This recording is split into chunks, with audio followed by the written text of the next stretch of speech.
Hey everybody, Anthony 4B4Ds. We're going to do a quick video that might not end up that quick comparing the two diesel engines, the 1GD and the 1KD FTV, which was before it. Okay, there's a few questions and there's a bit of a lack of information or information people can't find.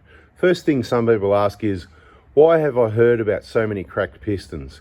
Well, this engine has been in Australia over 20 years. It's about 20 years old. It's even older than that in general. So you're going to hear of more problems. We'll get to those in a moment. And then this one, they seem to think there isn't any problems because they don't hear anything about it. Well, this one's only been around for about 10 years, not even. Less than 10 years in Australia. And just like you didn't hear about DPF problems on Mazdas, Subarus, Nissans and other makes and models, a lot of people probably haven't heard about DPF problems with these. But guess what?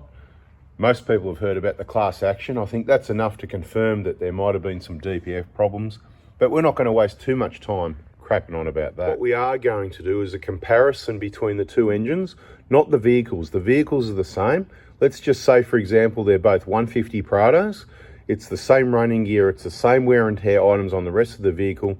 The only real difference is the engine. So we're going to do a direct comparison on longer ownership of the diesel engines in comparison, what's likely to come up and what the cost will be. Some people that like not thinking, that like asking questions, ask things like, why would you keep a diesel engine for so long anyway?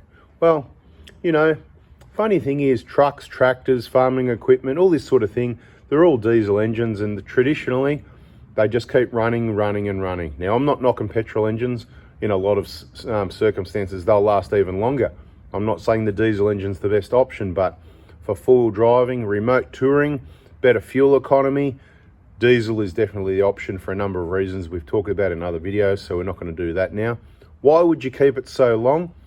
Well, because it is going to just keep going, and people buy four-wheel drives and they set them up to their preference. For example, dual batteries, just being one of them, bull bars, spotlights, suspension lifts, storage systems, roof racks, UHFs, all sorts of gear. I could go on all day. The list is as long as your arm. I think your arm would be too short. A lot of people have got at least 50 modifications on their four-wheel drives, and if you add up the cost of the items, the labour to install it, whether you do it yourself or whether it's time picking up and dropping off the car and going back for problems because they couldn't do it right the first time, it's a value of 20, 30, 40, often $50,000 or even more. That's a massive expense to put onto a vehicle and then just change it over every 2 or 3 years. As I've said before, the only reason I own 1GDs, I've had one, I got rid of it, I wasn't happy. I've got another one, I'm going to get rid of it. It's not an exciting engine, okay? I've talked about in other videos, the pros and cons. There's certainly good things about it, but there's certainly problems with it, and it's certainly not the engine you want to own long term. We'll get to all the reasons why in a moment. So this old engine, let's keep it simple, right? It's been around since just after 2000, generally. It's been in Australia since 2005, so nearly 20 years, 19 years in Australia. The only problems this engine has is a misunderstanding of its maintenance, okay? When I say that is, if you don't do the maintenance that's required, then you'll have problems, okay? There's a misunderstanding, e.g., check the valve clearances every 40,000 Ks is what the book says.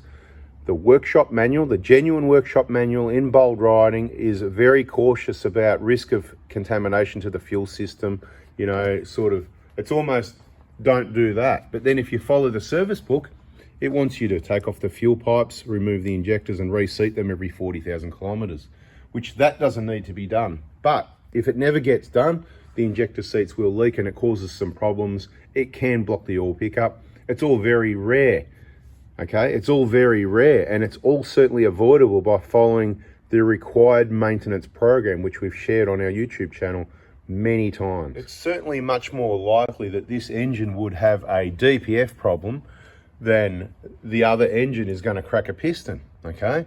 Now, the good news is, since the class action, they've recognised whatever the problem is, we won't talk about, whether it's hardware, software, or the way vehicles are used. That's all in separate videos. But they've recognised and accepted that, okay, we've got some issues that we need to sort out, and they've put a 10-year warranty on DPFs.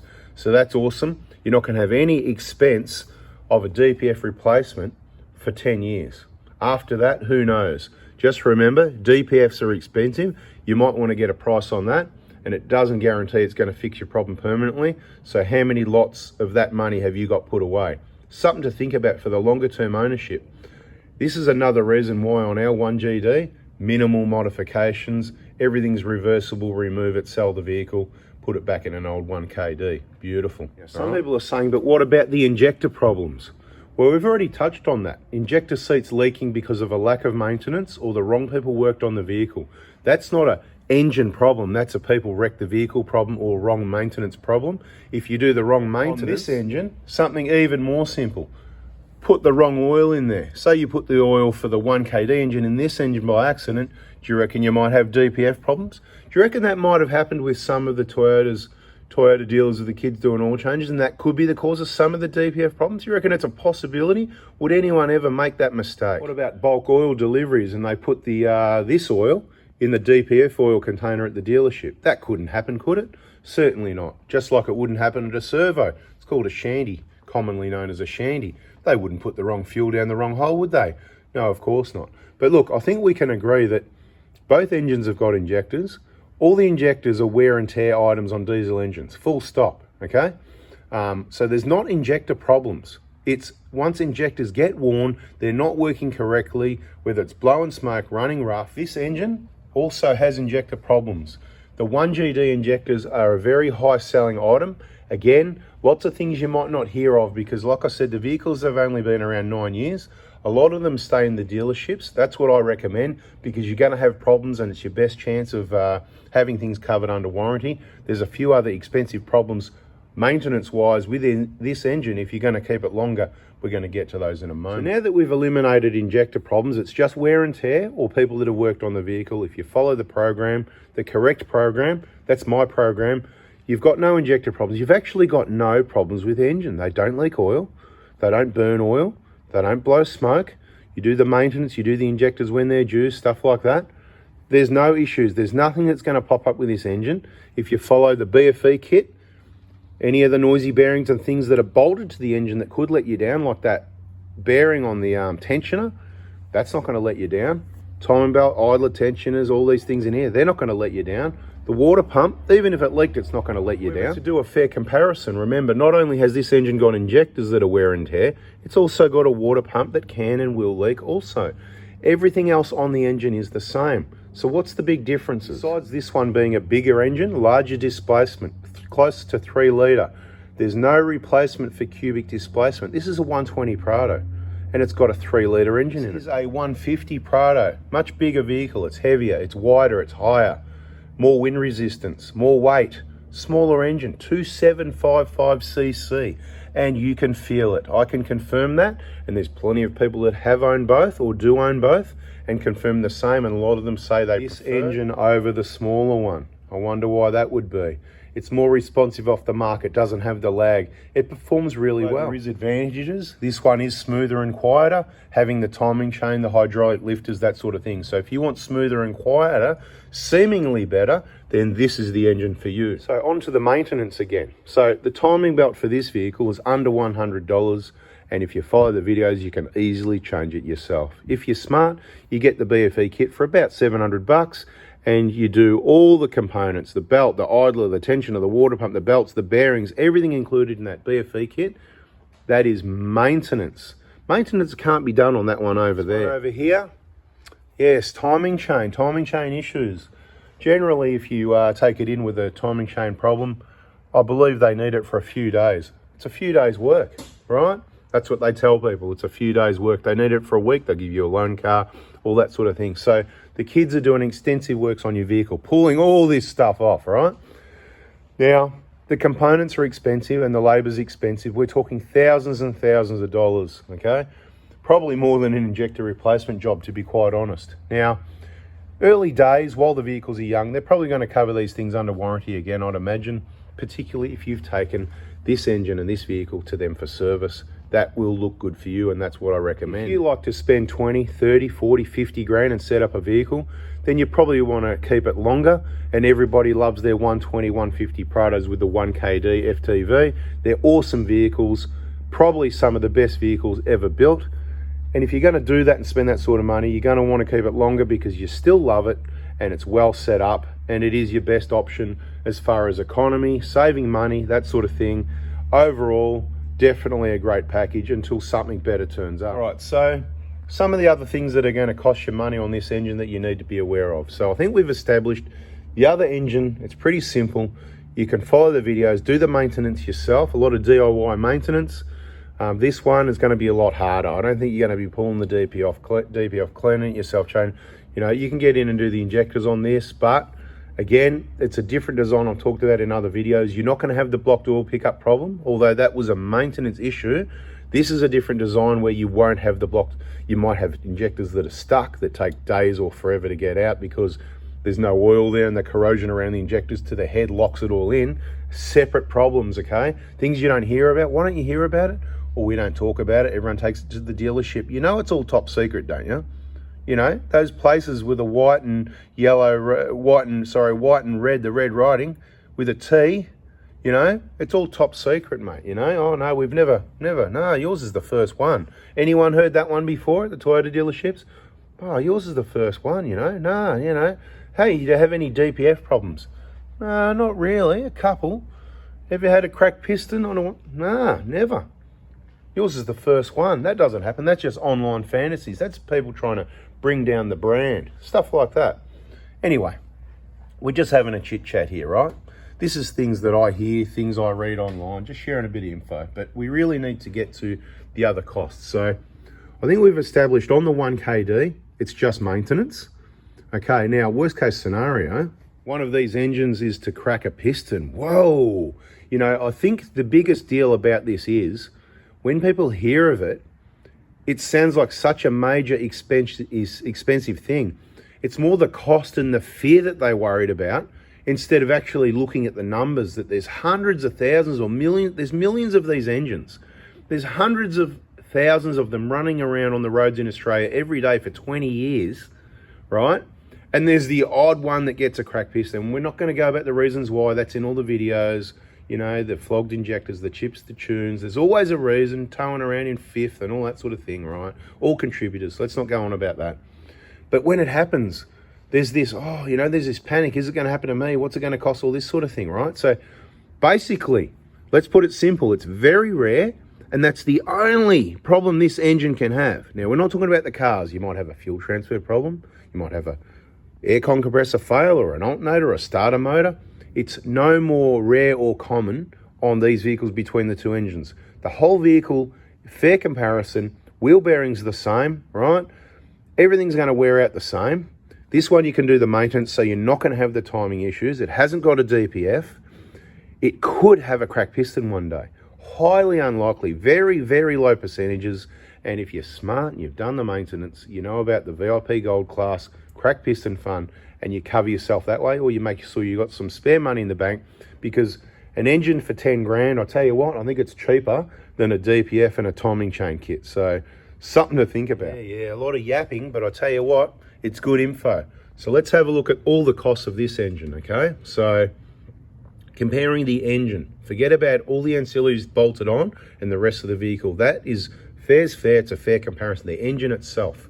So the engine itself, we know, we can confirm the DPF problem. Although people say, oh, there's a class action. It's common. It's certainly a big problem. It may be reduced now with different, solving a few of the problems that they had, right? Some people know what I'm talking about. Some of the problems that they had solved.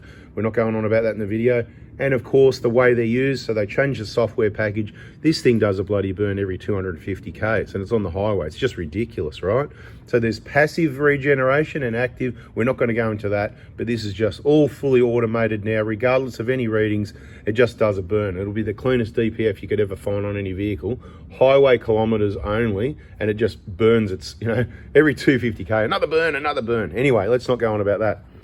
One day it could still have DPF problems because the DPF's there and it's expensive. One day it could have timing chain issues. Some people say, oh, they revised this revising things 2015. When was it? 16? Was it 17, 18? Everyone said after 18 everything's okay. 19, 20, 21, hang on. But people have got timing chain issues in 22, 23. So you tell me when it was revised, because I heard it was revised back in 2018, and 2022 models still having issues. So all this revising, and there's not going to be any problems and for life and whatever. I said before these engines came out, any engine with a timing chain and guides and stuff like that, it's wear and tear, and one day it's probably going to need some work, and it's going to be expensive for parts and hard to get in there. Bigger than an injector job for sure. It's probably bigger than changing an engine, to be honest. But anyway, let's not let the facts get in the way. Okay, so you got the DPF expense, the labor, the coolant, the bits and pieces, maybe the injector, the fifth injector. You've got all your timing chain possible issues. So that's two massive expenses that might come up one day. You might just be lucky, or it might just take longer. Remember what I said. These have only been out less than 10 years. The 1KD's been out 20 years, okay? So there's a big difference there, people. Remember that. Now, what's one of the other issues that's expensive if you're going to keep this longer? Say you've got a 1GD, you just spent your 50 to 80 grand setting it up. It is just the duck's nuts. People love them, right? That's awesome, okay? The EGR cooler, right? So the EGR cooler on these, apparently, I've heard from a few people, right? It's in there, right? See that box thing in there, right? That's because this has got EGR and all that, right? So on the other car, again, a $12 plate, 7mm hole, problem solved. This one, well, there was a plate, but it causes some problems, and these bolts are hard to get undone and that sort of thing. So not such an easy solution. We don't even know if it really works. So your engine could be getting caked up with soot and slowly losing even more performance, even though it hasn't got any, because it's just a little 2755cc. Anyway, I'm starting to rant a bit now, aren't I? So we better wrap this one up. I'll tell you what's good about it at the end. It is a great engine for a couple of reasons. I'll tell you about that at the end if I remember. But the EGR coolers, what they do is internally, they leak, and then the coolant goes, and then it goes in the engine. And well, if you notice, and I suppose let's include this, if you notice that white smoke in the morning, that white, the coolant, you maybe smell it and you get it in time, you'll save your engine, right? And if it happened under warranty, of course it's under warranty. If it happened shortly out of warranty, maybe they'll cover it, maybe they won't. Do they cover cracked pistons? Sometimes they do, sometimes they don't. Low kilometers, where have you had it serviced? Same old story. I'm not telling you should take your 1KD to the dealership to get it serviced, but you know, if you do, there's better chance that they might cover it. If it happens at low kilometers, which it won't, unless you've done all the other contributors, you know, like a chip or a tune, which then as soon as you got a chip or a tune, forget it, mate. You're not going to be covered unless you're lucky and you know the service manager and they're going to get rid of the chip and not tell TMCA about that. But they wouldn't do that because that'd be dodgy, right? They couldn't do that. That would be dishonest. That would be fraudulent. Anyway, where was I at? Waffle, I tell you. So the EGR coolers, they leak. It's a problem, right? Now, it can happen on the 1KD. Out of our whole 1KD community, we know of, personally, I know of from the workshop, from the trips, from everyone I speak to, from online, from the YouTube comments, from all the Facebook groups, I know one person that it's happened to. And he cooked the engine 125 degrees. And the 1KD, after he fixed it up, the 1KD still ran for thousands of kilometers, but it did then crack a piston. You reckon it might have been a contributor that got cooked 125 degrees? Maybe. Like I said, there's always a reason. So don't blame the engine, don't blame the pistons. There's always a reason. Now, he got a pretty cheap engine, really. I'd say he's pretty happy, right? But that's another story. So that's three things, right? So let's say the car's past 10 years, you've got no warranty. You've got expensive DPFs and labor. You've got expensive timing chain and guide issues, whatever. No warranty and expensive parts and labor.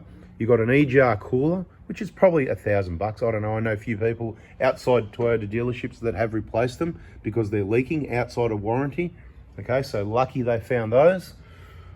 That's going to be expensive and a bit of labor as well, right? This is things that generally don't happen on the 1KD. This engine, only 9 years. More problems with EGR coolers. 1KD, 20 years, one EGR cooler. So it can happen, which is why I like EGR Zero. EGR Zero. Anyway, on these engines, definitely, and why not on the other one as well?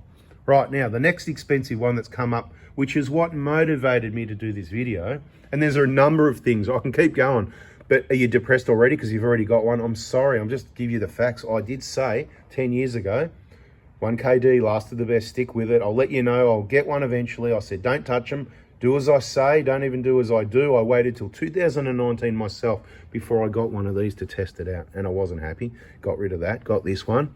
Much improved. That's what I'm about to get to. Now, on the back of the engine up here, that's where they've put the vacuum pump, right? So on the 1KD, let's just have a I don't want to waste too much time going into factors, but, you know, See down there on the front of you got a vacuum pump and a vane pump. So up here is your power steering reservoir. It's just a reservoir. If you follow that line down, it goes to the back of the engine, which is where your vane pump is, which is down on supply pumps here. Down under there is your vane pump. So at the front is your vacuum pump, really easy to get to, because diesel engines, they don't make much or as much vacuum. Let's just say they don't make any, right? To keep it simple. Petrol engine, vacuum, bang, it connects to the manifold to do your brake booster, right? But diesels, they have a vacuum pump. There it is down there at the front. Pretty easy to get to. Disconnect a couple lines, 2 bolts, and off she comes. Not too bad at all. And I don't know that any of them have ever needed any maintenance. It wasn't in the books. We haven't had any issues, although I'm considering rebuilding or replacing mine, because that's what I do on our vehicles to learn. That's why we have them, and to have a look at the condition of things, to let you guys know what works and what doesn't, right? So look here, so you got your brake booster, right? Brakes, brake booster. See the vacuum line comes across. That all comes across from the vacuum pump, right? You can follow the line, so a little bit of extra. So this video is just getting longer and longer. Could bloody talk all day, couldn't I? See the line comes around here to that flexible hose there. Sharp zip ties on the back of my hand there, awesome. Don't like sharp zip ties, but anyway, the line comes out. Anyway, down to the vacuum pump, no big deal. You can get it off, you can maintain it, replace it if you need to. So you've got your Kakadu and you've spent 60 grand on it, you've invested 150, and hope you've got plenty more money. You probably have. So if you've got plenty of money, it doesn't matter. But it's not just about the money, it's about the reliability, because once the kids work on the car, change the DPF or change the tone or change the EJ cooler or change this or change that, they've worked on it. It's not Toyota built in Japan original. You want it original as possible. That's why people come to us. Brand new long motor, original genuine motor made in Japan. Same with injector jobs and everything else. It's all genuine parts. We put the vehicle back the way it was meant to be, just like we're in Japan ourselves, okay? There's not many people that do that. Anyway, this engine, great idea. Why muck around and put it down the bottom there? Put it up the top and bolt it on the back of the engine. That's bloody awesome, right? So there it is there. Right, there's your vacuum pump. You can see similar sort of setup, some vacuum lines coming off it. Look, I'm going to ask a bit of a crazy question in this video for the people that waited to the end, right? Put it in the comments. But where's the brake booster? So, where's the brake booster? So where's the vacuum line coming to the brakes, right? All right, so that's my question. Where is the brake booster and the vacuum line? Because this is an accumulator type master cylinder, and it's all powered up with modules, as you can see the wiring and everything, right? So, what did I miss? Okay, let's see how many have ever watched this video and watch it till the end, right? Because they're saying that, you know, there's people with videos out there. Oh, look, you just got to watch who you listen to, because you're just going to get wrong information and get confused and stuff like that. So let's have a look. I believe that, you know, I don't know these engines that well. I don't work on them. I don't look at them. I don't deal with any of their problems, and I don't want to. Let me be clear. I don't want to service them, right? I'll service mine if I have to. I will, yeah. But I don't really want to work on them, okay? All I'm going to say, it's great to see these two hoses are nice and straight, but not that it matters anymore. That's another story, and we can talk about these sensors and those sensors and all that sort of stuff, but that'll be in another video. But the vacuum pump there, right? You can see there's one vacuum line, and where does it go, right? You can follow it if you like. It's going to be hard to follow. Anyway, that's another video, right? What that's all about. But just have a look. No brake booster. Vacuum line coming across to the brake. No, interesting. Okay, now, how would you get that out to maintain it? Because apparently at every 200,000, you got to take it out and replace the blades and all this sort of talk, right? So, is it a crappy pump because it's a crappy engine? Maybe it is, and maybe it does need to be done. I'm not going to be the guy that says that doesn't need to be done. It's not a matter of safety because it's not connected to the brakes. It doesn't need to be done because for whatever reason, because, you know, if they say it needs to be done, well, at this stage, you've got to trust them. Till I know these vehicles better than them, I'm not going to give you different advice. I'll give you different advice on 1KDs because, sound bloody sarcastic. No, what's the word? What's it called? Yeah, arrogant. Arrogant's the word that I was thinking of. Or it's sarcastic. No, I'll be that some other time later in the video, right? But I sort of feel that nobody knows 1KDs better than me in the world, right? Now, there's people that are going to know some things about 1KDs better than me, sure. No worries, like someone that rebuilds the engines every day, even though they might not do a good job and give all the wrong torque specs. There's going to be some things they know that I don't know, and some things maybe they know better than me. And working as a team, things could work out really well. But when people give out the wrong torque specs and they do other things that are, well, let's just say, not quite right, it's not someone I'm going to team up with, any of these people, right? But so look, let's just say it needs it for the maintenance. So what, do you got to pull the engine out or what, you know? Because that's what people are saying. Have a look at it. There's no room to get things out. There's no room to work in there. So just take the engine out, you know, just like you're replacing an engine for a cracked piston. So take the engine out and then add the labour to replace it and the parts on top of that. I don't know, you may as well do the DPF while it's out. You get what I'm getting at? There's 4 things here that cost a lot of money eventually. And as far as I'm concerned, the E-jar cooler is probably about as common as, more common than a cracked piston. And it's the least common out of these 4 things because this thing's guaranteed it's going to hit 200,000. The DPF, I personally think it's just a matter of time, whether it's 100, 150, 200 or 300. It's a matter of time.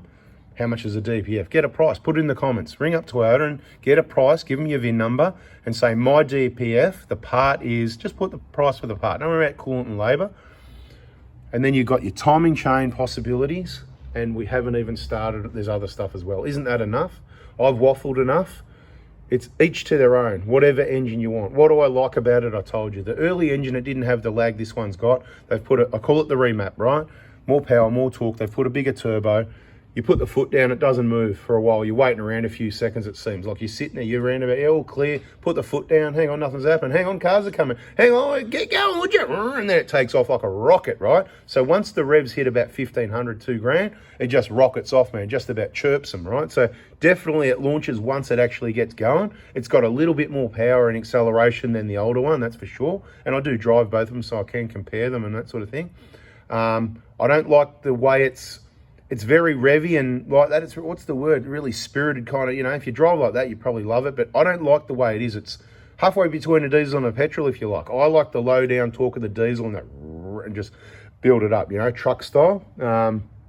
This engine isn't that, but what it's really good for, the absolute best thing about it is on the highway. It's a great highway touring vehicle. The transmission software is absolutely perfect for locking it in gears and holding torque converter lock for exact amount of time it should, and then changing down gears and relocking swiftly.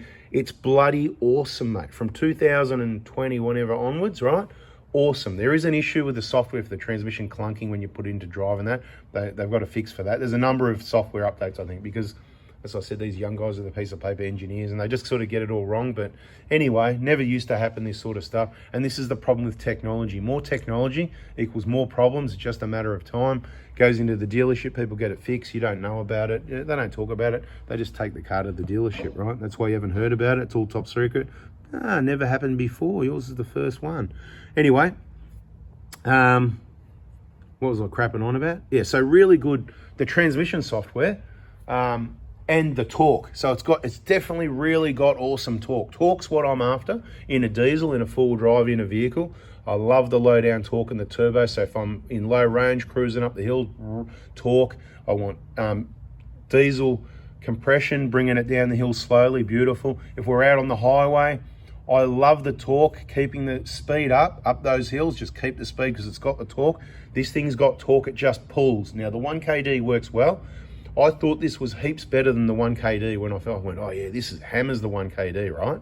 And I've been using this on trips a lot. I've done 66,000 Ks in this in, it's about 2.5 years now, but those kilometers mainly happened in the first 2 years. This year we've been using the 120 on the bigger trips. And I thought, oh, I'm gonna be disappointed with the transmission software. I'm gonna be disappointed with the torque, because this is 500 Newton meters and the 120 is only 410 Newton meters on paper, right? Always on paper. Watch it, people. I'm telling you, just watch it. Now, I recently used the 120 and I'm like quietly impressed. I'm like, actually the torque on this is good. It does hold speed. And this thing hasn't got a bull bar, right? This is just very minimal mods. The 120 is heavy, mate. Side steps, underbody protection, fuel tank, K-on, 4mm plates everywhere, bull bars, suspension, heavy tires, roof racks, awnings, storage systems, everything and even more. It's definitely heavier every day of the week. But it pulls up the hills. No, okay, you know what? There's not much difference really. And then, you know, and I go, you know what? So my preference, you know what my preference is on, what have I got? 3 1KDs. And this thing, if you like it. If you like it, it's certainly going to be the best one. Like I said, Highway K is well looked after, perfect, awesome auto electrical setup. If you want it, stay in contact and I'll let you know, because we'll sell it next year. But because like I said, I'm not going to own it once it gets outside warranty. I'll sell it when it's got plenty of warranty left, so that's good for the next owner. And I'm not secretive about I don't like them and the problems and the costs they're going to have. That's why I'm doing this video. If I was worried about it, I would sell it first and then do the video. So I'm not helping myself by putting this information out. I don't care. I've got to tell you what I honestly believe from my experience owning, using, servicing these vehicles. 2755cc, it's too small. The engine's got some problems that are going to cost you money later on. At the moment, it's all under warranty. So you can go, yeah, I'm not going to get one anyway, and I'll just sell it at 3, 4, 5 years while it's under warranty. That's okay, but just remember, someone else has got to own that, and it's their expense then. They might not be able to afford it. They might not know the information. So by owning it and getting rid of it, it's not the best thing to do either. So bada bing. Consider that. I'm going to be considering that myself. I mean, you know, just if I didn't get one, it doesn't mean it's going to change things, but I thought I'll mention it in the video because I've got to think about that, and I think you've got to think about that too. And I'll say it one more time, 1KD lasted the best. Stick with it. It's easy to maintain. It's cheap for parts. It's got no engine problems. Worst case scenario, you didn't get the maintenance right or use it right and it does crack a piston. We've got cheap, free solutions for replacement engines. This one, we haven't got any solutions. It's got too many problems. Things are definitely going to cost you money, and there's other things that can go wrong as well. Have a look at all the stuff bolted to the engine. I mean, you figure it out. Look at all the sensors, all the bits and pieces around the front. Oh, where's the, you know? Yeah, anyway, time to wrap this one up. I've waffled enough. There's a video. It's pretty long. Thanks for watching. Hope you liked it. Hit the like button if you did. And I know only the right people will listen to the end, and I think if you think about it, you'd pretty much have to agree for the most part. I've tried to be reasonable and look at it both ways. Like I said, it's a great torque engine. It's just the way it's tuned. You can do that with a 1KD as well. It's all tuning, people. Catch you in the next video. See ya.